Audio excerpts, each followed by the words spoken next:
Employees కి students కి అందరికీ హాలిడేస్ వస్తున్నాయి కదా, మనకు మాత్రం రావట్లేదండి. పిల్లల్ని పట్టుకుని ఇంట్లో పని చేసేకే టైం అయిపోతుంది. సండే కదా, ఇంట్లో నాన్ వెజ్ చేసాము. కిచెన్ సింక్ పరిస్థితి ఇది.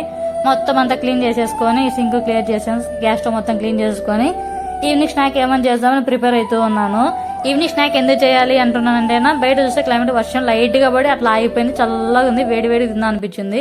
సండే స్పెషల్ తిన్నాం కదా, మరి ఎందుకు అంటే ఆ క్లైమేట్ చూసి అనిపించింది తిందామని. సో మళ్ళీ స్టార్ట్ ఏం స్నాక్ చేసుకుందామా అనుకుంటే బజ్జీలు ట్రై చేద్దాం అనుకున్నాను. బజ్జీ మిర్చి లేవు, అందుకనే పకోడా చేస్తున్నాను. ఫస్ట్ ఆనియన్స్ అన్ని కట్ చేసుకొని ఇలా స్మాష్ చేసేసుకొని, ఎందుకు ఇలా చేస్తున్నానంటే ఒకటి ట్రై అయిపోతే అంటే వేరు వేరుగా ఉంటేనా క్రంచీనెస్ బాగా వస్తుంది అనేసి నా ఫీలింగ్.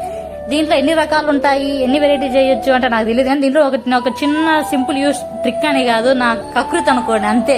నేను యూజ్ చేస్తాను. ఏమంటేనా ఆనియన్స్ కాస్ట్ తక్కువ ఉన్నాయి అంటేనా ఆనియన్స్ బాగా దప్పంగా చేసి పిండి తక్కువ వేసి చేస్తాను, టేస్ట్ బాగుంటాయి. దీంట్లో హైలైట్ ఎక్కువ ఏం వేస్తానంటేనా జీరా, పచ్చిమిర్చి, కరివేపాకు ఎక్కువ వేసుకుంటాను, బాగుంటది. జీరా లైట్ గా, కరివేపాకు మాత్రం హెవీగా చాలా వేస్తాను. కరివేపాకు కంటికి మంచిది, ఇంకేదేదో మంచిది అంటారు కదా, ఇంకా అదే అనుకోండి.